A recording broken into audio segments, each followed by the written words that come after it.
औज़ु बिल्लाहि मिनश्शैतानिर्रजीम बिस्मिल्लाहिर्रहमानिर्रहीम। Dear students, आज मैं आपके सामने एक ट्रांसफॉर्मेशन को डिस्कस करने वाला हूं जिसे हम कहेंगे लैप्लास ट्रांसफॉर्मेशन। सादा फॉर्म में आपसे बात करूं तो हम एक फंक्शन f होगा और उसमें एक वेरिएबल होगा t, इसको हम कन्वर्ट करेंगे वेरिएबल s में। इसका जो फंक्शन हमारे पास स्मॉल f होगा, इसके ऊपर जब ट्रांसफॉर्मेशन लगाएंगे तो वो कैपिटल F में कन्वर्ट हो जाएगा। इसको हमने नाम दिया हुआ है लैप्लास ट्रांसफॉर्मेशन। मजीद डिस्कशन साथ साथ इंशाल्लाह हम काम करते रहेंगे, तो डिस्कस करते रहेंगे इन फंक्शंस के अंदर कौन कौन सी खुसूसियात होनी चाहिए, कंटिन्यूटी की, डिफरेंशिएबिलिटी की, और कंटिन्यूस किस इंटरवल तक होना चाहिए। मैं आज आपके सामने जस्ट एक सादा सी डेफिनेशन तरतीब देने लगा हूं।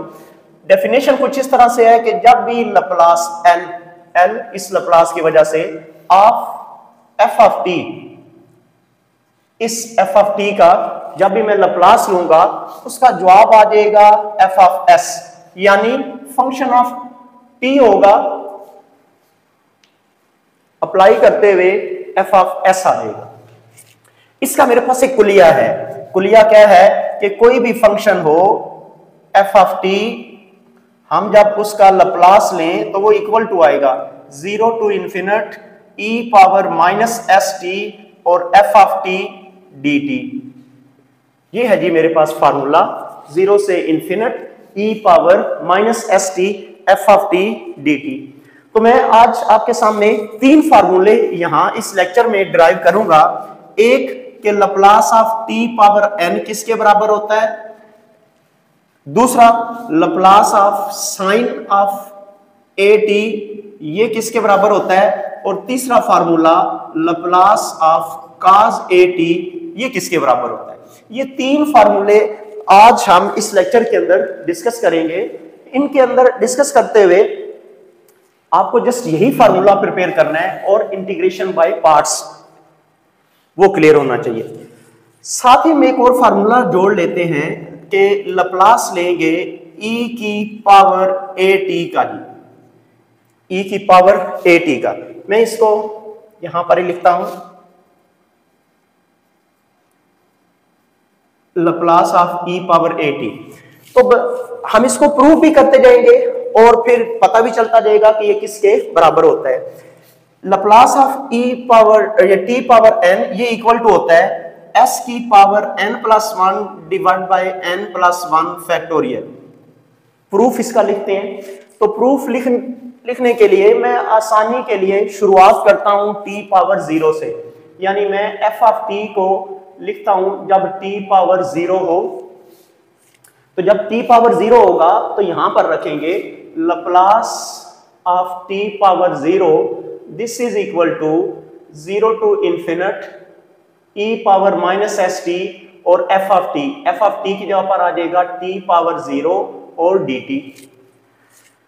तो this is equal to 0 to infinite e power minus S T dt, जैसा कि t पावर 0 1 के इक्वल होता है। इसकी इंटीग्रेशन कर दें, इंटीग्रेशन करेंगे e power minus S T over minus s, e power minus S T over minus s, ये मैंने उसकी इंटीग्रेशन कर दी। और 0 से इन्फिनिट ये इसकी लिमिट्स हैं वो साथ लगा देंगे। जब मैं यहां पर लिमिट अप्लाई करता हूं तो ये 1 ओवर माइनस s ये बाहर आ जाएगा। एक दफा बनेगा e पावर माइनस इन्फिनिट और एक बनेगा e पावर 0।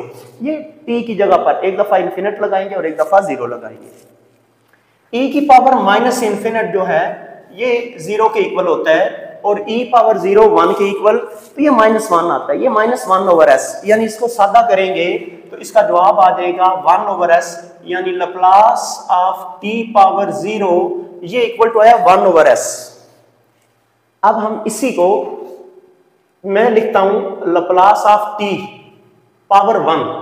तो लैप्लास ऑफ t पावर 1 लिखेंगे तो ये बनेगा 0 से infinite e power minus S T, और इस एफ ऑफ टी के अंदर सब्स्टिट्यूट करेंगे, यहां पर आ जाएगा t और साथ dt।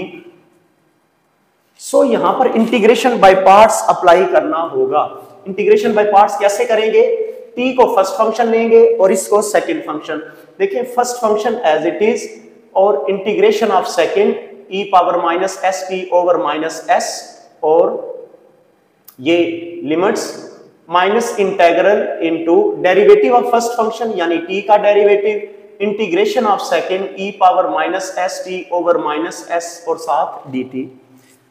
जब मैं यहाँ पर अपर लिमिट लगाता हूं तो ये 0 हो जाएगा, लोअर लिमिट लगाता हूं तो ये 0 हो जाएगा। इट मीन ये मेरे पास वैल्यू आ जाएगी 0 माइनस 0 और ये माइनस प्लस 1 ओवर s और ये 0 से infinite e power minus S T D T. तो देखिए e power minus S T D T, इसको हमने पहले ऑलरेडी सॉल्व किया है और उसकी वैल्यू आ गई है मेरे पास 1 ओवर s।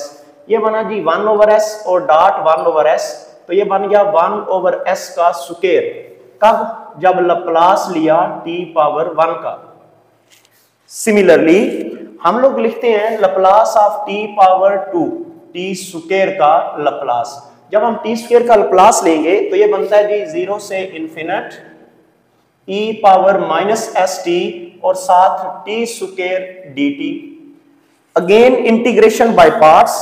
फर्स्ट फंक्शन हम लेंगे t स्क्वायर को first function as it is, integration of second e power minus S T over minus s और लिमिट्स होंगी 0 से infinite minus integral into derivative of t square का derivative 2t और e power minus S T over minus s और साथ d of t।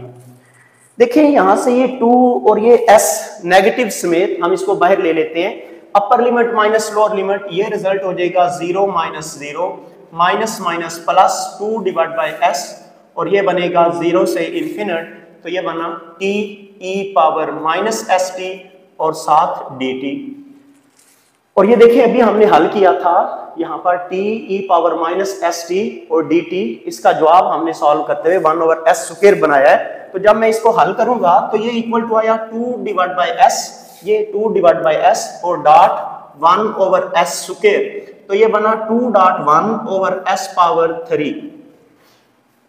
It mean that Laplace of t power 2 यानी t square, ये equal to आया 2 factorial over s power 2 plus 1, ये था s power 3, तो इसको हमने लिख दिया 2 प्लस 1।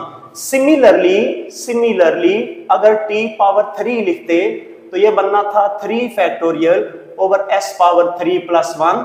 सो हम यहां पर एक जनरल फॉर्म में रिजल्ट्स लिखने वाले हैं। t power 1 t power n, this is equal to n factorial over s power n plus 1। तो ये मेरे पास आज t पावर n का लप्लास जो मैंने कहा था वो निकाल लिया है। लेकिन इसके लिए एक खास बात याद रखिएगा कि इसके लिए ये जो n है ये बिलोंग करना चाहिए पॉजिटिव इंटीग्रल वैल्यू के लिए, क्योंकि इसमें हमारे पास देखें फैक्टोरियल आया है, तो फैक्टोरियल जस्ट पॉजिटिव वैल्यू का लिया जा सकता है, नेगेटिव वैल्यू का फैक्टोरियल पॉसिबल नहीं है। इसके अलावा फ्रैक्शन वैल्यू का इंटीग्रल पॉसिबल नहीं है। तो इसके बाद हम शुरू करते हैं दूसरा फार्मूला जो कि लप्लास ऑफ साइन 80 का आता है।